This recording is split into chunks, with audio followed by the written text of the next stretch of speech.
Hey everyone, this is Janelly Farias, La Güera, currently play for La Selección de Mexico, and you're listening to Villa's podcast. Mi bandera lo grito por donde quiera, mexicano 100% no existe ni una barrera, mucho menos nos separa una frontera, con papel o sin papeles yo vivo a mi manera, no me importa en cualquier país, si el cielo se pone negro gris, escuchando a Gerardo Ortiz, celebrando fiestas patrias con dos Génesis, cantamos mariachi y en acapela, miramos a diario con los jefes la pinche novela. Hola amigos de Pancho Villa's Army, aquí El Sargento, back to you with another episode of Villa's podcast. Once again, by my side, El Coronel. El Coronel actually showered for this episode because we have a special guest. So Coronel, how's it going, man? How do you feel like finally showering after your quarantine, 8 months of no showering? Dude, I feel refreshed. It's not even payday and I showered. Everybody was like shocked. Everybody was like, what the hell are you doing? It's not even payday. But dude, I'm super excited. Obviously, I couldn't sleep last night and very excited to get the show started. Well, I same here, man. I was excited. I was just like, you know what? We have a lot of our members. Our podcast, our mission, right, is to connect members and connect the comunidad to La Selección, right? And all, we have members all across the country. We had a member again from Sydney, Australia, right, that joined us. But today we're gonna take it to another level, Coronel, right? Because usually we have guests from, we had some rappers or some, trap corrido and some other folks. We're gonna get more people from the community, but today is our first episode. We actually have someone very special. Coronel, would you mind introducing our guest? I don't think I could be. I'm not. I don't know. I'm nervous. I don't even know if I'm honored enough to. Janelly, welcome to the show. First of all, I mean this is huge for us. This is super huge for us. We're already in our third season, if you want to call it that, and we're moving up in the world. What do you think about that? So welcome, Janelly, again from La Selección Femenil and as well from our team, our equipo, right? Chivas. So welcome, Janelly. Thank you for having me. When Guillermo told me about this, I didn't even question it. I was like, yeah, let's do it as soon as possible. So thanks for having me. I'm excited. I followed you guys a bit for the past few years, actually. So this is a cool opportunity for me too. Excellent. The opportunity is super cool for us. I'm telling you that we've been trying to get a female professional soccer player, and it finally happened. So it finally happened. I'm gonna go buy some lottery tickets right now. Buy me one too. Yeah. Yes, please, all of us, and we win. Mm-hmm. We'll do something. So thank you for joining us. Yeah, we've been, like the Coronel said, we've been trying to, get some new voices, trying to get some new stories. But more than anything, we're fanboys. I mean, we love La Selección Mexicana. We love soccer. Anytime we have an opportunity, we have with being with Pancho Villa's Army, we have such an amazing opportunity to connect with the community, but also with the players. And we've been very fortunate, right, to get to know. So this is another, another bucket list thing that we just can check off, right? And saying, hey, we got to meet one of our favorite players. So this is awesome. Exactly. Hey, well, let's just jump right into it. Janelly, tell us a little bit about you. Well, I was born in Santa Ana, California, from the OC. I am from the OC. I'm from Mexican-born parents. My dad was born in Jalisco. My mom in Michoacan. They actually met in Santa Ana, California, which is pretty cool. I've been playing soccer, football, all of my life. I'm 30 years old now. The first time I played a game, I was 4 years old. I played with my brothers. I have 4 brothers. My dad was their coach. And I was like, Dad, I want to play. And he was, no, girls don't play soccer. And I was crying, tugging on his pants. And I said, no, put me in. So he put me in the game, and that's how it started. Currently play for Chivas Femenil, and Chivas has been my dream team since I was a kid. I know what soccer is because of it. And my dad is a diehard Chivas fan. It's you cannot show up with any other jersey to the house or to a family party because everyone's going to be like, what are you doing? So I pride myself in that. Dude, that's crazy because the 2 biggest teams is, I'm not going to name the other team, but it's Chivas. And so let me ask, so how did that happen? I mean obviously you grew up in Jalisco, right? But growing up in that household, I mean, I'm sure everything was about soccer, right? Everything was about soccer. Yeah, everything was about soccer. My dad, he was born in Jalisco, but he was raised in Michoacan. And he actually didn't. I don't think he knew that until later. Um, his dad, my grandpa died when my dad was before he was even born. So my dad never really knew like where he was born, and he just knew he was from Michoacan. Right. But he always had this love for Chivas. And then it didn't make sense until later in life. I don't remember when my grandma told me, "No, you were born in Jalisco, mijo." And he was like, "Oh my God, it makes so much sense why my heart is like, it's like Chivas." It all comes together. It all comes Exactly. together, yeah. And like you said, it was just soccer, soccer, soccer in the house, everywhere in my life. It's like my life growing up revolved around it.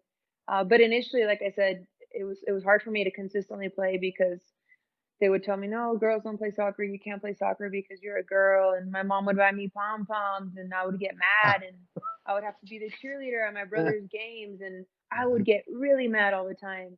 And it wasn't that I didn't like being their cheerleader. I liked supporting my brothers. It was more that I was being forced to do something that I didn't want to do when I wanted to play and be on the field. And eventually, my family was like, "Hey, she wants to play. Nothing we do or say is going to stop her. So let's just let her do it." Yeah, So it sounds like you're very competitive at a young age. So it sounds like you were kind of already had that drive to just like I'm gonna do what I want. Like you're gonna you have it's interesting how we tell a lot of our young people, right? It's so important to have a passion for something, right? Mm-hmm. I'm trying to instill this in my kids right now. They're teenagers, and I'm like, dude, you have to have a passion for something. You have to speak up. Like you have to go for it. Like don't let For me, I got to run myself as a parent, and because my parents did the same thing, right? You can't do that. That's not for you. Mm-hmm. Whatever. There's always limitations, and I'm like, as a parent, I don't want to do that. Like, go for it. Like that's fine. Let's go. You can do it. Put that energy in there.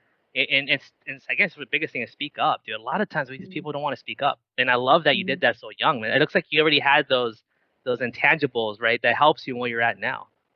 Yeah, I didn't realize that I had that trait when I was growing up. I didn't realize what it was, but when I look back at my life, like you said, I realized, wow, since I was 4 years old, I wanted to stand up for myself and what I believe in.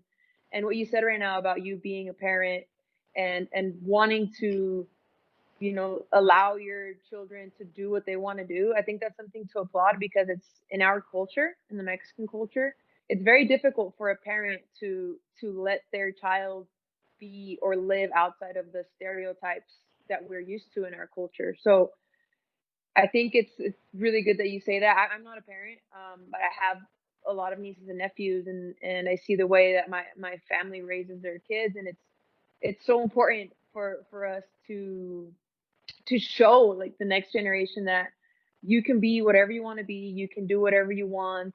And it also helps that our generation is more open-minded than our parents and our grandparents. So little by little we are able to pass on those that open-mindedness. Yeah. And it's funny that you mentioned that. I'm glad we're talking about this topic because you obviously played high school ball. Where did you go to high school, if you don't mind me asking? I went to high school, Rancho Verde High School in Moreno Valley. Actually, we moved Oh, there murder! when I was Oh, 13 or wow. 14, Hey, maybe. Yeah. I'm from Rubidoux, from Riverside. Oh, Riverside, nearby. California, so Yeah. right Now nearby. Rubidoux, But I used to run it, up and down that mountain so many times. It used to be my training. dude, no way. That's too high for me. I don't work. A friend of mine was like, "Hey, let's go hiking this way." I'm like, "No, I'll meet you at the top." No. Yeah, people would walk it, they hike it, and I run it. Uh-huh. I'm like, I'm gonna go run it twice, and people think I'm That's crazy, but crazy. I love it. Yeah. That's awesome because as a matter of fact, let me see. So what years was that roughly? Would you say if you had a ballpark? Mm, 2008, Mm, maybe. I was okay. 18, 2008 to Coronel went to high school in what yeah. 1940s. When did you go? No, the reason I say it is just on the other side of Rubidoux Mountain is a KFC. There was a KFC. It was my first KFC. I used to work there, and I was like, "Hey, Okay. maybe you came by, and maybe Yeah, I'd get cross paths one day, a right? two-piece I dinner." was thinking, I don't eat KFC, but back then I probably did eat KFC, Yeah, so maybe I did. I don't know, there you go. but now I Well, would now never go there. now it's a baker. So, and they got great hamburgers. But anyway, so again, back to the topic. So I coach high school soccer, right? Fairfax High here in Phoenix. Shout out to And Fairfax. shout out to Fairfax. And one of the things that I witnessed this firsthand. So My daughters were growing up, so I got into coaching not because I'm a parent that we got to win and this and that. I just I felt that the girls were in danger because they weren't the fitness regimen wasn't there. A lot of the girls were getting tired. They were getting hurt. I would always ask my daughter, "How come you're home?" She's like, "Well, our practice got canceled. It got canceled again." Like there wasn't that commitment from the coach. So I started to help out simply for the fact not to get them to win, but for the fact that hey, they need conditioning because obviously you're when you talk about conditioning, you come to mind, right? But so I got into that, and I started getting more involved in coaching, and I started noticing that a lot of the parents from the girls really made them take a back seat to their brothers or to the male sports. There was one instance where we were coming home from a game, and one of the girls was crying, and she's like, I go, what are you doing? What's wrong? She's like, my dad's gonna get mad at me. I'm like, why? She's like, because it's late. It was like 8:30, and we made him wait. He doesn't think I should be playing. And I'm like, what do you like? And then it really struck me like, holy crap! It's not like she's out with the friends partying or going out, in gangs or doing anything like that. She's actually playing a competitive sport for the high school, and she was Right. really good. She was actually a team captain. And sure enough, we got to the school, dropped her off, and he saw the bus get off with all the girls, and he was still mad, like, why is she playing soccer? And I'm like, dude, this Wow. is nuts. So like I definitely witnessed that firsthand. So that's kind Yeah. of why I started taking the passion of, these girls and young boys, they need those role models, right? They need to be able to break out of that mold and be able to do things because we can all do it. I mean, you're a perfect example, Janelly, I of think what you're saying too, Conan, is in our culture, the was it the roles, right? Was it, what do you call that? The traditional, like sex norms, or traditional. the when it comes to when it Mhm. comes to male and female, unfortunately in our culture, again, it kind of, you still have that stigma, right, where it's the macho, and papa is like the head of the household, and he's very strict, and he's always strict on the girls, right, the daughters more than the boys. And it still happens. You would think it'll kind of go away, but it's still big prevalent. That's kind of what I'm seeing there. Yaneli, do you feel like that was kind of you growing up too? I mean, it sounds like your dad kind of had the same type of attitude, right? Definitely, the example you just talked about is an example, clear example of machismo in action. And like you said, it's still happening a lot, and it's something that I personally lived my whole life, and something it was definitely an obstacle.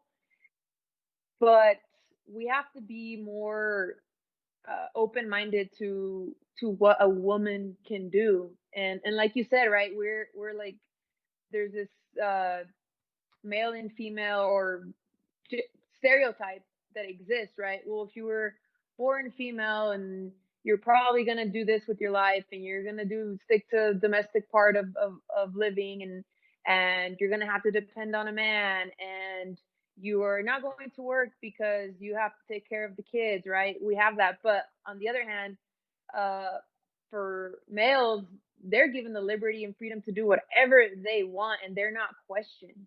And it's Hmm. something that's very frustrating because what I remember hearing a lot growing up was, uh, "You can't go, but your brothers can. You can't do this, but your brothers can." And I have four brothers, so I heard that a lot, and it was very, um, it's painful, and it's kind of it sucks. Like you ask yourself, well, "What am I doing wrong? Like I don't understand what I'm doing wrong," and then you realize I came to realize that I'm not doing anything wrong. It's just simply that our culture has these preconceived ideas of what we should be, and what we need to be. And our parents, our family members, they determine our life before Hmm. we're even born. And I feel like that's where a lot of conflicts happen when we're trying to develop as kids and teenagers, and then growing up, right? Because our parents had this idea of what we're going to do with their lives, and they didn't even give us a chance for us to decide what we want to do with our lives, right? And that's Exactly. yeah, and that's tied back to our culture, and it's something Hmm. that I think we have to little by little change. And it's important to have, like you said, right, role models, visibility, see other women doing things outside of the societal cultural norms for us to be able to break those stereotypes. Yes, absolutely. No, you hit the nail. I mean, we hit the nail right on the head. And I do believe that I'm seeing those changes now because our generation, well, actually, I'm like super old, but like your generation is starting to break the mold, break down the barriers, and doing things. I mean, just this week, to hear that let's talk a little bit about what happened this week. Yeah, definitely. For the fans that aren't following us on Spotify and iTunes and YouTube, tell us about. To me, that's a huge accomplishment. And I'm gonna let you talk a little bit about what happened this week, basically. Well, I got the opportunity to give a conference or a talk at Harvard University. It was something that actually took me by surprise at first when I received the invitation. I was like, I read it like 3 or 4 times, and I said, okay, this is what I'm really this is real. I Hmm. took a screenshot of the email and I sent it to Guillermo, my manager, and I said, hey, and we were both just blown away. We were like, whoa, this is a great opportunity. The PhD student from Harvard University reached out to me and he said, hey, we've been following your career. Personally, he's Mexican American. Uh, Identifies as a part of the LGBTQ plus community, Chivas fan, Mexico fan, and he said, "Hey, we want you to come present and talk a bit about your personal journey and about identity. What encompasses a person's identity in celebration of Hispanic Heritage Month and LGBTQ plus History Month and Coming Out Day, which is October 11th." Yeah, Wow. I and mean, this is a big month for us too, right? This is definitely, a month that's designated to the Hispanic Heritage Month and all that. But I think we need to take advantage of that platform, right? And in your your voice, your experience, and being a role model. I think that's just an awesome opportunity, and the fact that they reached out to you, I bet it was an honor. I imagine just I can imagine what was the feeling when you got that, because it sounds like it was just something that kind of caught you off guard. But just tell us a little bit about how was that feeling, getting that call or getting that that opportunity. It's something that's personally empowering and it humbling at the same time. It's something that uh, it's what I live for. I don't. It's something that I say often, but my role in this world, I think, is goes far beyond me stepping on the soccer field and playing soccer. I think I was given this platform and I was given the traits that I have to be able to represent the Selección de Mexico for a bigger purpose. And that's the way I see it. And I said, okay, this is I'm not I'm not wrong. I said I must be doing something right. And it was so cool to be able to share my story and details about my story because there are things that I know a lot of people identify with. They're things that are very common. We just have this fear and stigma attached to talking about them, but they're real and they exist. And the more we put them out there, the more we expose the world to these things, the more likely we're going to change for the better. oh my, I mean, that is awesome. Can you did you ever imagine? And you're on that end, right? And I'm looking at from this end as a fan. Did you ever imagine yourself being in the likes of like a Mia Hamm or a Brandy Chastain? Uh, I Yeah. mean, you look at role models, like women that have done awesome things in their career and their personal lives, because that's what you're doing. That's exactly what you're Hmm. doing. You're paving the way. I mean, because as I did research and followed you and everything, I'm like, man, to go from Santa Ana, California, and then to obviously playing in one of the biggest clubs, especially with Chivas, especially with the Liga Mexicana just starting off, right? You guys are the stepping, you guys are laying the foundation, and now to me, I mean, there's so many different things that you're accomplishing here, and I don't know if you realize it or not, but you're gonna make the selection better for the years to come, because obviously we know the women's team is the U.S. women's team, the one that dominates everything. Now we can be more competitive, Hmm. como Mexicanos. You can show the community that they through school, through sports, you can accomplish your goals. And now, not only sport, but you're almost like a life coach now. You're almost, like a Yeah. mentor type, to help the community. And you might not think about it, but Martin Luther King did that. A lot of these leaders, in the past have done that, paved the way for the future, and that's what you're doing, whether you realize it or Yeah. not. No, So just to follow up on that, Coronel, that's a great call out, man. That's how I see it, right? It's that seeing your voice and you getting those opportunities is gonna, another young, Mexican American little girl is probably out there going, that is amazing. Like I can do that. And maybe there's a little, Nelly out there ready to go. Like, I want to play soccer. Like, what, boys? Forget that. Let me go and show them what's up, right? So I feel like you're doing that. Do you feel that? Do you feel that you're in that level? I know it's, we can from our perspective, but do you feel that way?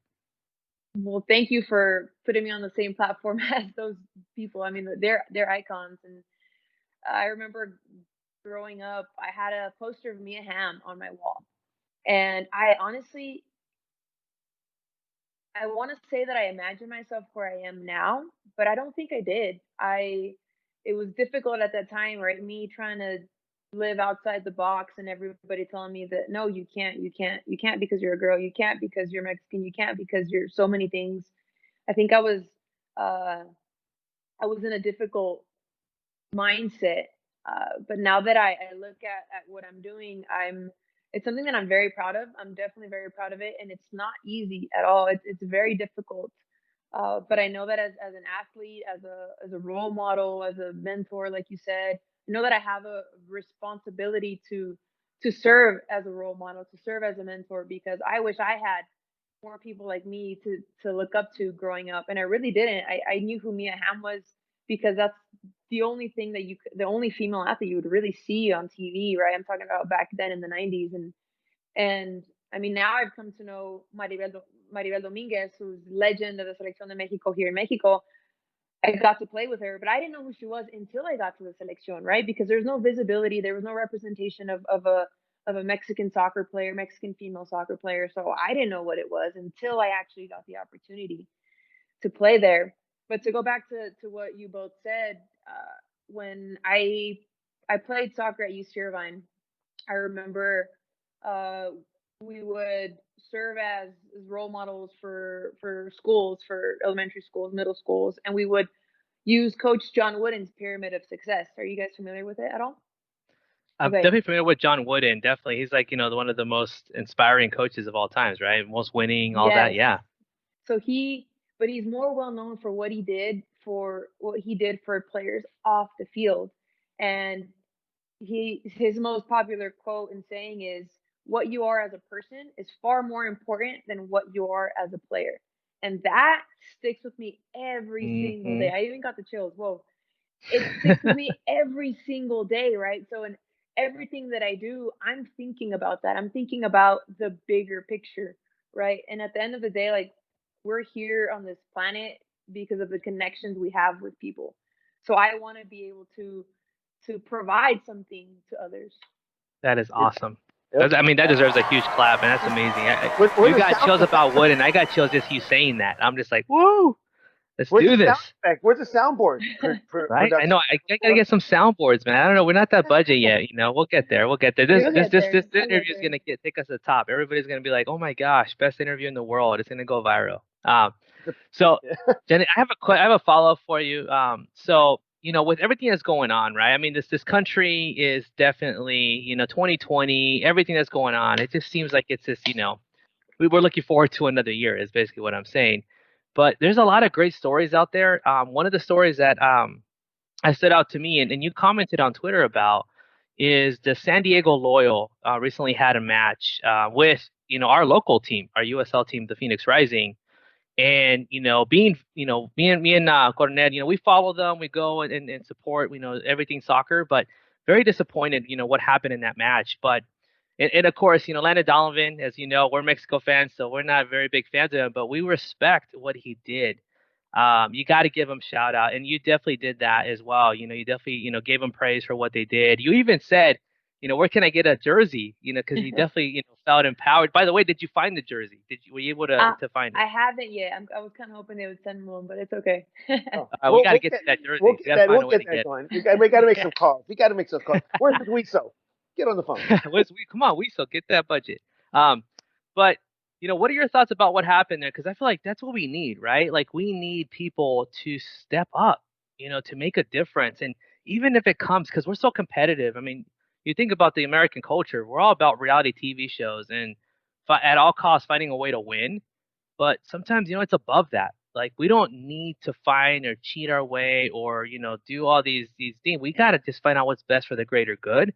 And just sacrificing a playoff, run to just make a statement and say, hey, we're not going to tolerate that was huge. So I just want to get your perspective of what happened there and what are your thoughts about what Donovan did and the Loyal did. You said something that I identify with. You said, you're not really a fan of Landon Donovan, right? Him being a former U.S. national team player. I too, right, when I would watch the U.S. play against the men's team, I didn't like the guy, right? I think it's just normal, right? Or competitive nature.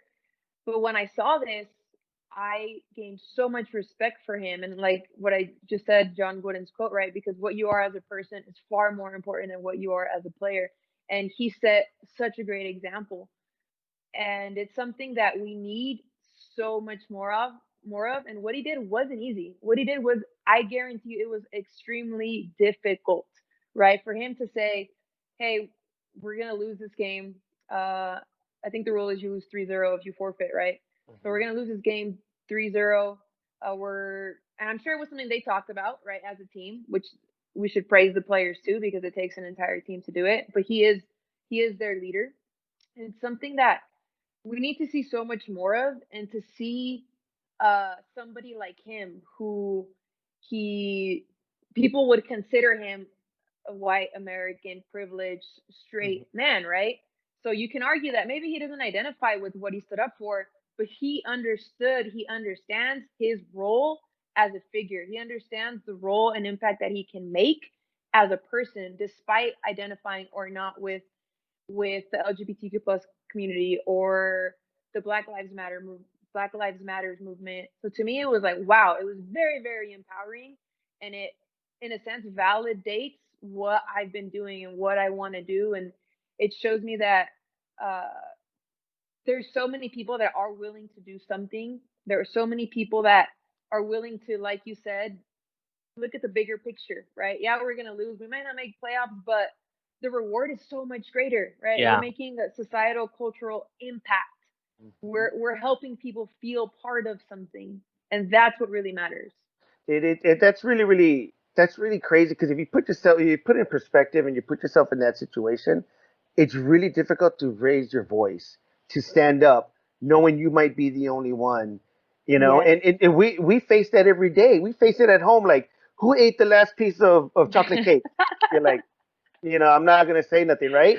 Everything's in music. We grew up with snitches get stitches, bro. Right, exactly, right. So it's like, so we're always like, even in our own household, we just kind of like, but to do it on such a big platform like that, oh man, it's just huge. It's Well, we don't understand the power of our culture, right? Here in America, we kind of take it for granted. We're usually kind of seen as, second or, kind of to the side, but the power that we have, I mean, here at PVA, we know we have a voice. I mean, we have such a huge power in what we do in our presence. So it's taking those opportunities, and having you on is such a big, honor for us. But it's another way for us to spread the word and use our influence for good, right? To continue to talk about these and have, honest to good dialogue. Hey, let's just have it. Let's just throw it out there. And I appreciate that so much, and I know I barely met you guys, but I already have a lot of respect for you guys, just for the simple fact that you're willing to provide a platform for these type of things, to raise awareness, to raise visibility, to give us a voice. So thank you for that.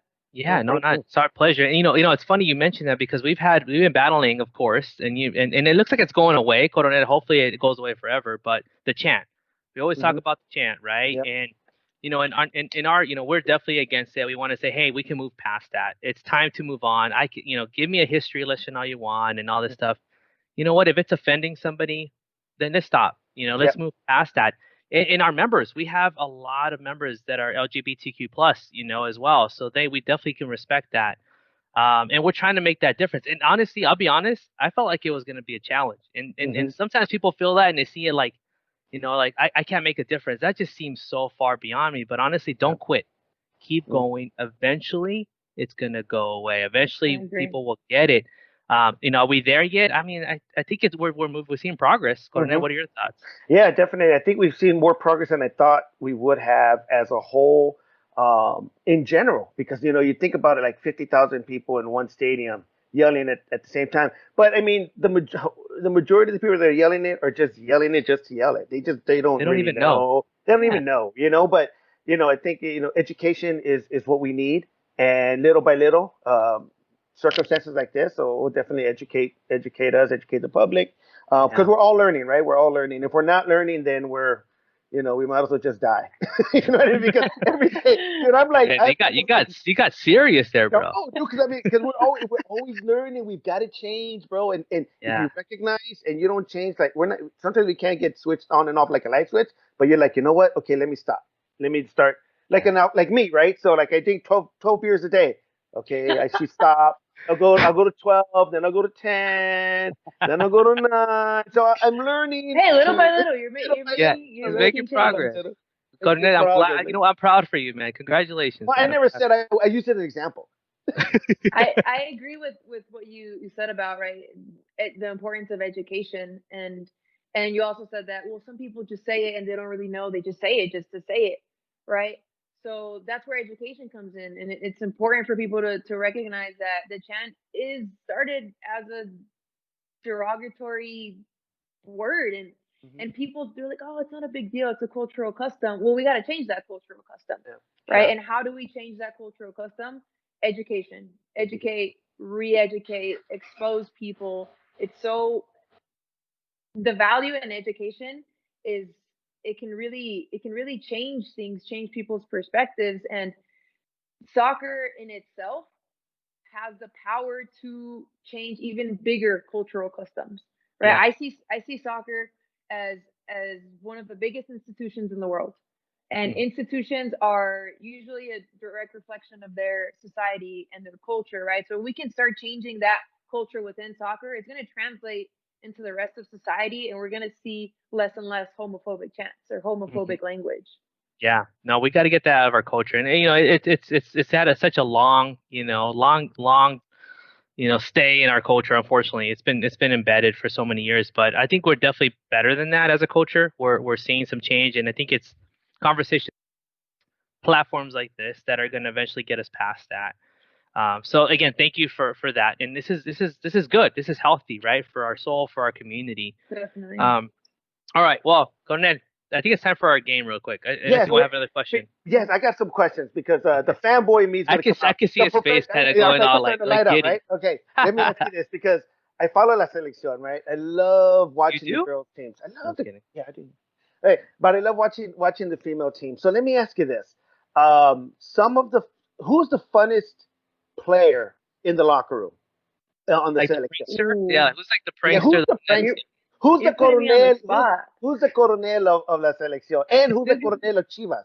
The this Chivas. might be a good the only good moment where it's maybe a good thing that most of them don't speak English, so they're not gonna Pues understand. ahorita también les dijimos en español, no hay en español. problema. Ok, Ahorita, vamos. ¿Quién uh, es la más traviesa? la más payasa. Payasa. the coronel of the selección. I like this. This will be a segment now.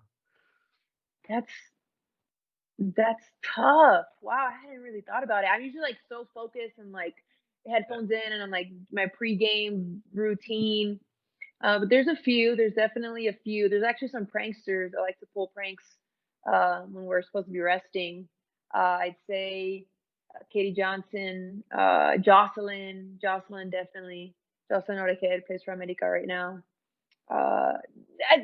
Jocelyn definitely. She's always like one thing about her too. She's always the happiest person, no matter what. Like she always has this positive Okay. energy, but she likes they pulled a prank on me one time, which I'll never forget. We got to hear this So prank. no, I will save Yeah. that for What? another podcast. Oh, come on. Oh, so we're going to have a second podcast, part That's two. Here we awesome. I go. love it. I love it. Cool. No, well, that again, that's the type of stuff that I want to know. Like, who's the funniest? Who's Yeah. the what do you guys do for games, stuff like that? Because again, I travel with my soccer team, and those girls are just a bunch of funny. The stuff they come up with, right? And not just girls, but I mean guys too. I've traveled Yeah. with the boys too, and it's just But it's didn't just your funny to team watch win them. didn't your team win the Eh, championship? And we don't want to talk about that. We don't want. Can we move on to the next? Can we So play now the I just game got now? awkward again. All right, let's move on. Dude, we didn't even make the playoffs, bro. That's how good of a coach I am. Hey, as long as you're contributing to their person, that's all Yeah, that matters. You're not good. bad. Build the It's, character. it's the way you look at things. We played this one school that was crushing everybody like 11-0, 12-0, and there was no way we were going to score. I knew it. We knew it. So the entire week I game plan. We're all sitting back. We're covering our spaces. We're going to play defensively. We get the ball. We kick it out and just drop back. And everybody's like, "What are you guys doing?" Dude, we held What? them 1-0. They ended up beating us 1-0 on That's a auto victory. goal. Yeah. Dude, that's a victory. It was huge. 'Cause, I mean, That's a victory for sure. yes, their coach was like, their coach was on the other side, like, what is he? I mean, they were passing the ball back and trying to bait our girls to come out and open the spaces, and I was like, get back! What are you doing? Get back!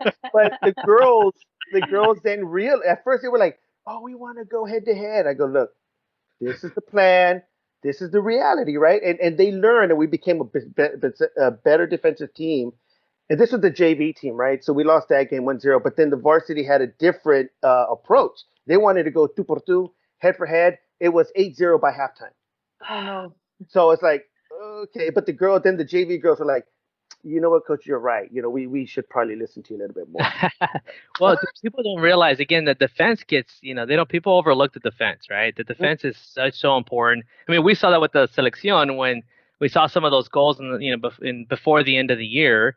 That we're just like, what's going on, right? Like, come on, we have to get a stronger defense. I know, Janelly, you're what's your position right now with the selección? Center back. So you definitely know the importance, right, of how that that position is, and what contribution it makes for the team. Yeah, that's where the offense starts actually. And I also agree with your like the way you look at things is what matters. Like a lot of times we have to be realistic, and sometimes we don't want to be, and we're like, no, we're just gonna, like you said, two por two, and we're gonna play you head on, and you don't realize that if the team is better than you and you can recognize that, it's already right. You're already one step ahead because you recognize that and you're being strategic about it. And it's something that personally I finally learned, but along the course of my career, I used to get mad when coach would be like, "We're gonna, play a 4-5-1 or a 5-4-1 and be more defensive." Like, nah, like why can't we just play them like we normally play, right? And then we'd play them like we normally play, and we lose like 4-5-0. But then we take a more defensive approach, and I'm like, okay, I get it now. Sometimes you have to do it, even though you don't agree with it. It's probably the best game plan. Mm-hmm. And we're all learning, you see, and we're growing and we're learning. Exactly. We're learning on the field and off the field. On the field and off the field. Yeah, I think that was the only question I really had. And again, I really would just love to see the candid part of the off the field stuff, man, the off the field antics, because I'm a clown and I love to see clown stuff. The Coronel of the selección. Like, that's gonna be our next segment. Like, hey, who's the Coronel of your life, right? Yes, exactly. All right, Hey, all right. I think it's perfect time for a game. 90s. You're a 90s kid, right? Yeah. So 90s is definitely your era. I'm a 90s kid. Coronel's a 50s kid. So me and you are definitely connected here. All right, so we're gonna give you some random trivia. Hopefully you know some of this stuff. This is kind of like off the wall. We just kind of random online found this stuff, and you have two choices to get the right answer. We'll see how good you are. All right, I'm gonna pull it up on the screen. Let me know when you see it. Ready. I see it. All right, cool. So 90s trivia with Pancho Villa's Army. Here we go. So the first question is, hopefully you were a 90s kid and watched this show. I was a big fan of this show. Boy Meets World. What was the name of Corey's best friend? Oh no! Boy Meets World. Was it Sean or Eric? Is it Sean? Shut up, Coronel. It's gotta be. I'm not. My final answer. What's your final answer? Sean. Correct, Coronel. We gotta put you on mute. Gotta be like Donald Trump in the debate. We gotta put you on mute. I'm gonna be like the guy right there, the guy's face right there on the picture. At first I was like, oh, I don't remember, but then it clicked. Did you watch this show, Janelly? Oh yeah, definitely. I love this show. I was a big fan of Topanga. Topanga fan all the way. What? Team Topanga. All right, here we go. I remember the episode where they broke up, actually. Oh, dude, yeah, that was crazy. Yeah. All right. No more sad stuff. Moving on. Here we go. All right. The Spice Girls. Next question is, Spice Girls was an iconic pop. How many were there? Oh, you know this. 5? Coronel, is this true or not? Yes, it is. But I got a follow-up question. Can you name them? Oh, no, I can't name them. What kind of spices? I was Sporty Spice one time for Halloween. That's why. I don't know how that's scary, but. No. Scary is 1. That's 2. That's 2 out of 5. 2 out of 5. What's the other spice? I don't remember the rest. So Sporty, Scary, Posh, Baby. Sugar Spice? No, that's not a spice, is it? No. Paprika? That's what you're craving. Paprika. Paprika? No era paprika? All right. All right. Well, I think you got to get a Mexican spice. What's a Mexican spice? It would be colmillo. Yes. All right, here we go. Next one. All right, next question. We're on a roll here. You're doing well. Let me pull it up here. All right, this is a tough one. In 1992, the largest mall in the U.S. Opened up in which state? Was it Minnesota or Pennsylvania? The largest mall. This is not fair because there was no internet back then, so there's no way I could have Googled it. I am going to... Okay, let me give you a hint. There's a favorite movie in the 90s where these kids were playing hockey. In the opening scene, they were skating through this mall. It's a hockey team from the 90s, a movie. They were skating through this mall. Where is this hockey team based out of? Hockey team. I'm gonna say Minnesota. Yeah. I remember that movie. I don't know the name of it, but I remember. Mighty Ducks. The Mighty Ducks. You got it. Coronel didn't even know what that was. He just remembered Emilio. Emilio. All right, here we go. Question number 2, or number whatever we're at. What is the name of Will Smith's wealthy uncle in Fresh Prince of Bel-Air? Was it Bill or Phil? Uncle Phil. Uncle Phil. That's right. Coronel, did you remember the show? I do remember the show, yes. Uncle Phil. Yeah. Uncle Phil. Mentiroso, dude. You were like, No, I remember the show being on. I was working like 2 full-time jobs. I was already out of college. All right. Maybe one day, maybe next episode, I'll rap the Fresh Prince of Bel-Air song for you guys. Yes. Well, it'll be a trap corrido rap. There you go. A little remix, yeah. All right, here's another one. This is a digital pet back in the 90s. It was a big fad. Was it Tamagotchi or Web Kids?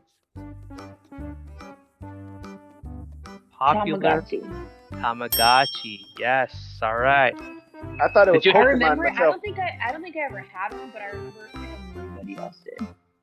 You know what? I think I was the same as you. I wasn't cool enough to afford one, and I think if I had one, it would have been, very respectful and very calm. Tamagotchi. It would have been very, traditional. Nah, you would have had the knockoff, the Tamakuchi or the Tamakatas or something. All right, last question. Here we go. Last question. It's a big show. What was the name of Ross's pet monkey in the sitcom Friends? Was it Maurice or Marcel? Marcel. Congratulations. Look at that. She's got it. She knows her 90s stuff. Good job. Yeah, you did. I think you got them all right. I mean, one of them was Coronel giving you the answer, but it's fine. We're not going to count. We're going to count that. Hey, no, I stuck with my answer, though. I didn't change it despite what he said. There you go. Because he could have lied to you, right? Yeah. Tell her what she's won, Bob. A lovely used backpack. Beautiful backpack. A loyal jersey. We gotta get you that loyal jersey. We'll get Wisa on it. Yeah, we'll find a way. I think that's important, right? I think that's a great way to support, that team and make a statement for sure. But yeah, were you a fan of Friends, the sitcom show? Fan is an understatement. I don't even know how many times I've watched the seasons. Coronel, you're not a fan.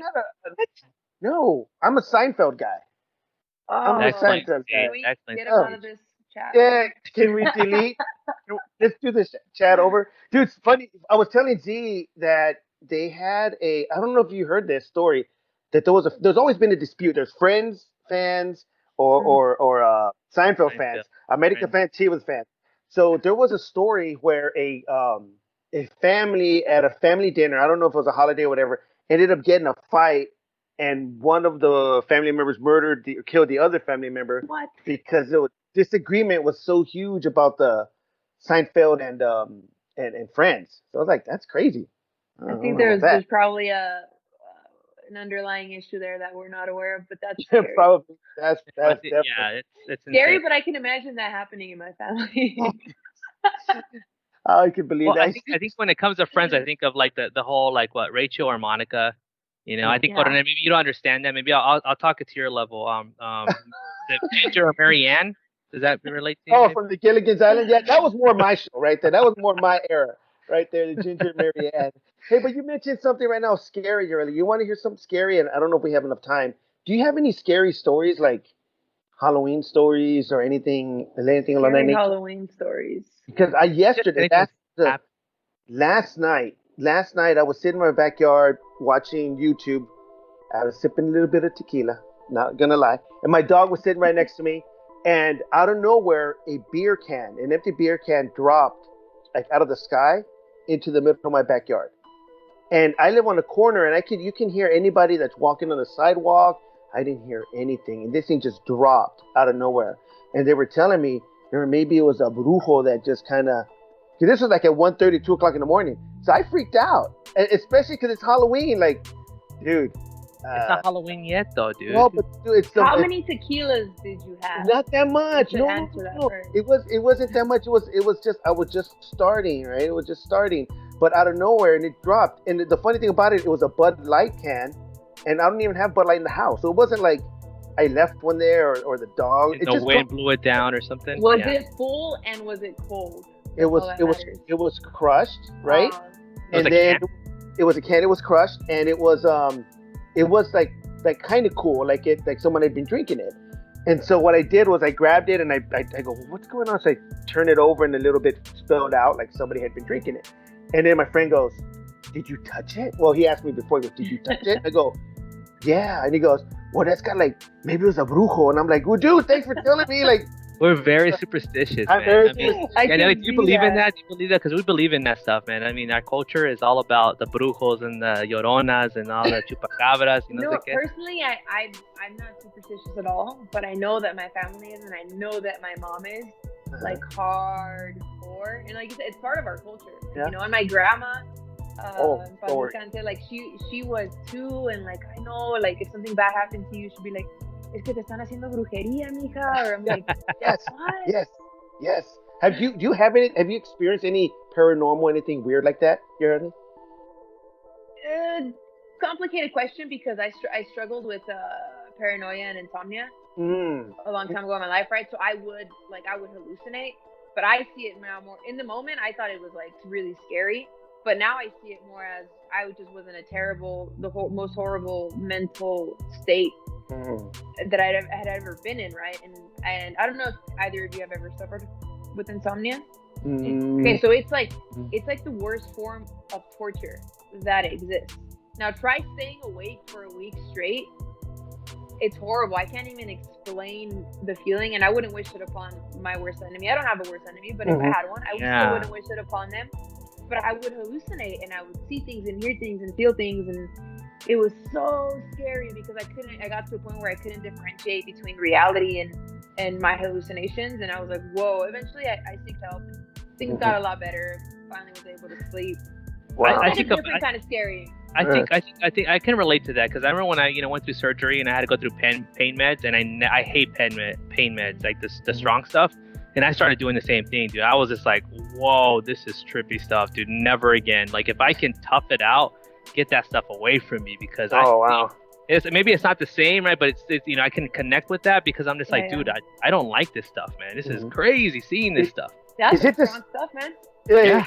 He's got the good stuff. Hey, is it the same as if, like, when you're sleeping and you wake up and you can't get up and you feel like someone's on you? I had that, bro. Is it called sleep paralysis? Yes. Dude. I think I swear. Here's my story. I had a few paranormal, right? I don't know. Maybe I was on pain meds. I can't confirm or deny it.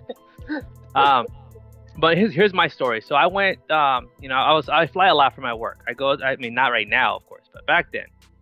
And I had a layover in Dallas, and of course I didn't make my flight. Big storm, all this stuff. So I had to stay there for the night. It was about 2:00 in the morning. I get a hotel there in Dallas. And I get to my hotel, got my keys, checked in, go to my hotel, open the door, right, with the little swipe.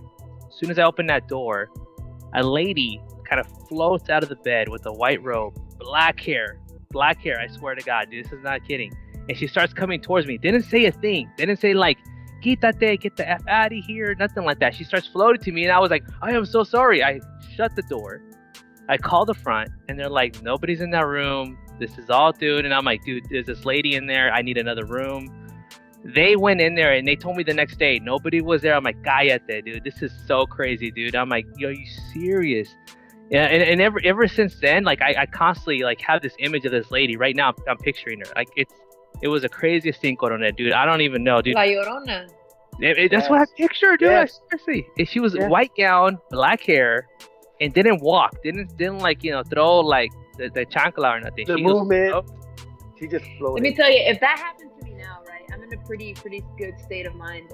If that happened to me now, I would have ran and left. I would have never gone back to that place. Oh, I my got another God. room, and I slept like a baby. But I next day when she told me And we you went mean in you that room, slept nobody was after there. that? Oh, I slept like a I baby. I would was not have slept. 2 o'clock in the morning. I was tired, man. Hell no! I am out the door. You're like the movies. Well, what's going on in here? Oh, I hear that. Let me go upstairs instead of the running car, right? Yeah. Yeah. Let me go hide in the closet when the killer's in the house instead of running out of the house. Yeah. Wow. Yeah. Well, that is definitely our culture, right? I mean, so again, this is a treat. So I want to thank you again, Ellie, for just taking the time to just rant with us and get to know us, but really get to know you. And I really appreciate this time, and usually we wrap up our session. Is there any final thoughts? We have a lot of PVA members across the country and even outside the world. A lot of young women, a lot of young, even boys and girls, right, of all kinds. So, is there any final thoughts, anything you want to tell them as we wrap up? First of all, thank you for the opportunity. Hopefully, next time we do this, years down the line, I can be part of the Pancho Yes Army. That would actually be pretty cool. You are. Experience, You already are a member. You don't. From, Yeah. from the other end. I mean, there's so many things I can say. I think just in everything that we do, just remember like who we are as people is what really matters. And I know that soccer connects so many people worldwide. And if we can just understand the power soccer has to make the world a better place, to change long-standing stereotypes, if we can all get on board just a little bit, we're all going to contribute to making things better for everyone, making soccer inclusive for fans, players, anybody that wants to be any part of it. It's something that I'm really, really passionate about. And I don't expect people to be as passionate about it as I am, but if we can just all add our little grain of salt, little by little, we can start making a bigger impact. Awesome. Well said. I mean, I couldn't say it better. Coronel, any final thoughts? Anything you want to close up with? No, absolutely. It's like the more and more I get to know you, the more I get inspired. Even in my old age, I can still want to go do things, right? Instead of throwing in the towel. But like I said, thank you very much again for spending time with us. Hopefully, this isn't the last time. Hopefully, we can do this again. Maybe in a different setting with a lot of other players and more people. It'd be great. And I know you're definitely, your message is going to be an inspiration for a lot of the PBA members, a lot of the soccer community, and not necessarily just soccer community, but community in general. Uh, uh, One thing I wanted to ask you about was your minute Monday on your Instagram. Okay. Like you do minute Monday, so you do like a little advice, right? How does that? Where did that idea come from? Like the minute Monday, kind of like a motivational. Yeah, so I started 1 Minute Mondays about 5 months ago, maybe, and I do it every Monday, and I share a message. It has to fit in within 1 minute. I share it in English and in Spanish. Record it twice. It just stemmed from I personally listen to a lot of podcasts. I love podcasts. Like I'm every single day, 1, 2, 3 podcasts every day, and I like I love learning. I absolutely love learning, and I love listening to things that help me grow and help me be a better person and inspire me. And I'm a very disciplined person, but sometimes I lack motivation. It's the reality, right? There's some days where I'm struggling to do things, and that's where it stemmed from. I said I want to be able to provide something quick because sometimes it's all we need, right? Just a little push. Yeah. And I said, all right, I'm gonna do it. And the funny thing is, I was scared to do it at first because not many people know this, but I get a lot of anxiety speaking in front of the camera. A lot of anxiety. I always have to mentally prepare for things. And I said, this is also going to help me get out of my comfort zone. Right? It's something that's going to help me personally grow. And you should have seen how nervous I was when I posted the first one. Funny, my best friend was like, "Just post it. Like, you know, are you gonna do it? Like, Come on, I'm like, vámonos. oh, Let's yeah, go. so scared. Yeah, but sometimes that's all we need, right? Just a little bit of motivation to get us going. Dude, that's perfect because that's exactly what I wanted to talk about. I was hoping you'd say that because just watching some of the Minute Mondays, it motivates you. So for any of our fans, if you don't mind, we'd like to share your Instagram page because there's a lot of cool stuff on Yes, there. please. You just look at it and you're like, man, the motivation and the determination, and just like, man, she's going and she's giving everything she's got. It's just great, and I think it's a great inspiration for a lot of the fans and or the community. So again, check out Minute Mondays. Those are pretty awesome. Those are really, really cool, especially for a Monday. You need it Monday. I need more than that on Monday. But Yeah, we don't need it on it Friday. definitely helps. Fridays No, we I'm got it glad. I'm covered. glad. Mondays we need it. Yeah, that's a Friday's great the way call to out. go. Yeah, So definitely. Thank you. thank you. Yeah, good closing, man. Definitely check that out, and we're definitely gonna, share it. And this is awesome. I don't know about you, Coronel, but I thought this was, like Janelly said, we got to get pumped up and excited and get ready in that moment. Me and Conan have been up since what 2 o'clock this morning, just like going, oh my gosh, what are you gonna say? I've been fighting brujos at 1:30 in the morning. Fighting brujos, and I've been fighting lloronas. So Oh my just god. thank you for this again. Our community, Pancho Villa's Army. Thank you. Hopefully our fans, really, really, take this message and continue to just grow. Grow, share, and use our platform, use our influence, and be able to speak up. So I just want to thank you for that. And with that, let's just not be the last conversations. Let's make sure that we continue to grow, and we have a voice. Let's use it. But with that, thank you so much for your time, Coronel, yeah, Janelly, and El Sargento signing off. Till next time. Thank you very much. Bye. Mi bandera lo grito por donde quiera. Mexicano 100%, no existe ni una barrera. Mucho menos nos separa una frontera. Con papel o sin papeles yo vivo a mi manera. No me importa en cualquier país. Si el cielo se pone negro gris. Escuchando a Gerardo Ortiz. Celebrando fiestas patrias con los Genesis. And cut. We're done. Thank you. That was awesome, guys. Thanks. I was like, I don't know if she wants to spend a whole hours with us, but she I know. toughed it out. Easy breezy. We probably could have gone for like another 3. Yeah, it's cool, but it's cool because you came out of it's like I don't know, you just came out of your shell and just like that was cool, man. That's what Me and that's what we Courtney were want to doing our accomplish. research, and we're seeing like other interviews you had, and I'm like, dude, they're so formal and so structured. I'm like, dude, she needs to get out of that and be like, just let loose. Yeah. And I was like, pretend we're at a bar, and I think she's like, okay, cool. As long as we're not in KFC, I we're honestly fine. got up and went to grab my bottle of wine, but I was like, no, I got to train tomorrow, so. Oh, wine's good. Doctor said. The internet said.